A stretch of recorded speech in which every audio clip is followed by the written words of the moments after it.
Caio, no texto de Isaías 63 que você leu hoje, no verso 17, Isaías questiona por que Deus nos faz errar dos caminhos dele e por que ele endurece o nosso coração.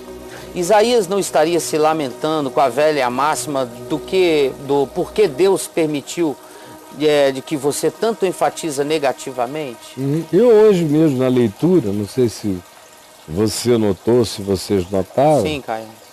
Eu li ambivalentemente, porque esse é o tipo da ocorrência ambivalente na Escritura. Tá. Então eu pratiquei a ambivalência da minha consciência teológica do texto todo. Não de Isaías, do texto bíblico inteiro e do espírito bíblico todo. Em relação ao que, sinceramente, eu me sinto absolutamente seguro. Mais seguro pisando no chão da Bíblia do que pisando no chão do estúdio aqui. Sinceramente, a segurança que eu tenho é enorme. É praticamente total. Você vê que eu chego aqui, eu não leio antes o texto, eu não me preparo para nada, eu escolho aqui na hora. Às vezes eu viro a página, não, vou ler esse aqui, vou comentar esse aqui, porque eu estou em casa. Na Bíblia eu estou mais em casa do que na minha casa, ainda tem coisas aqui em casa, tem cantinhos que eu às vezes ainda descubro, eu nunca tinha visto como esse cantinho cabe mais uma coisa aqui que eu não tinha notado. Na Bíblia eu não me sinto assim. Então na leitura de hoje, certo, no texto que diz lá, por que nos deixas pecar, por que endurece o nosso coração, por que isso tudo, que jamais passaria por mim por passar, até porque Jesus usa a mesma linguagem. Ele usa em Mateus, na parábola do semeador semeando as 4 sementes, ele usa essa linguagem de Isaías, não é? Praticamente ele cita Isaías, dizendo que o Deus enviou torpor aos sentidos das pessoas, para que vendo com os olhos não vejam, ouvindo com os ouvidos não ouçam, e aquilo lhes subindo ao coração não discernam, para que porventura não venham a se converter e serem por mim curados. Ou seja, a construção do texto diz que foi Deus que fez, é o soberano Senhor. Mas a conclusão do texto diz que o endurecimento que veio da parte de Deus só veio porque o coração deles era pré-endurecido pela deliberação deles próprios.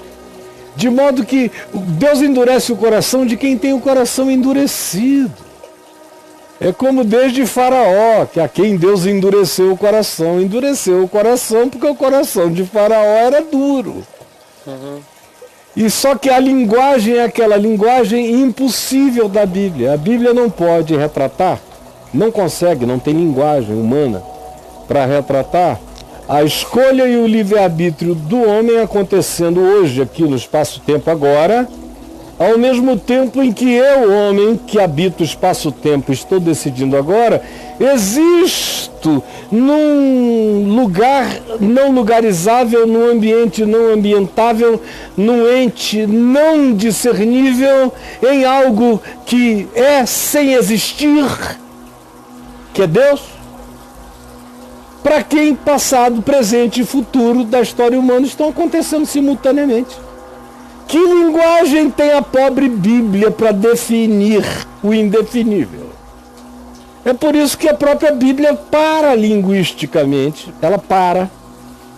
Quando diz, ó, a profundidade da riqueza do conhecimento, quem é que entendeu, quem é que discerniu, quem deu a ele, quem isso, quem aquilo. Porque tudo que a Bíblia consegue, na melhor perspectiva, é criar antropomorfismos.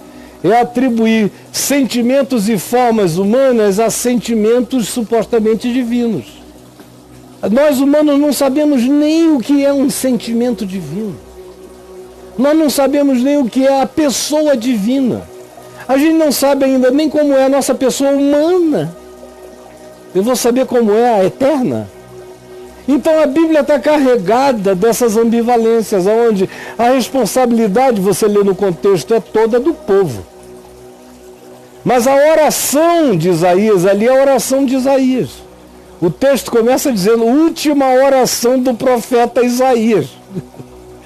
A oração de Isaías é, porque endurece o nosso coração? Ele se inclui no meio do povo endurecido. É a oração de um cara humilde, que não diz, ó Deus, graças eu te dou, porque no meio de todos os endurecidos eu sou o único não endurecido. Ele está fazendo uma oração por ele mesmo. Ele está sabendo que se não fosse a graça de Deus, não haveria ninguém com nenhum coração que não fosse endurecido, porque o nosso coração é naturalmente endurecido, arrogante, soberbo, vaidoso, empedernido, enlouquecido, pois não há nenhum justo, nenhum sequer, não há quem entenda, não há quem busque a Deus. É o que está dito. Vós que sois maus, de vez em quando sabeis até vós, dar boas dádivas aos vossos filhos, disse Jesus. Então, ali o que você tem é a oração de um profeta quebrantado e humilde, dizendo, por que tu nos deixas assim? Ao mesmo tempo, ele sabe que a responsabilidade é do povo. A profecia inteira dele foi exortando aquele povo e dizendo, se não vos arrependerdes, todos perecereis. É a ladainha repetitiva. Tanto é que no capítulo seguinte, que sobre os quais, os dois seguintes, eu falei, quinta passada e sexta passada, quando eu acabei o de sexta, o Braulio falou assim, pelo amor de Deus, aqui no intervalo, esse Isaías esmaga todo mundo. Foi. Porque não ficou nem raiz nem ramo. Sabe qual é o problema de vocês? Vocês não conhecem o todo.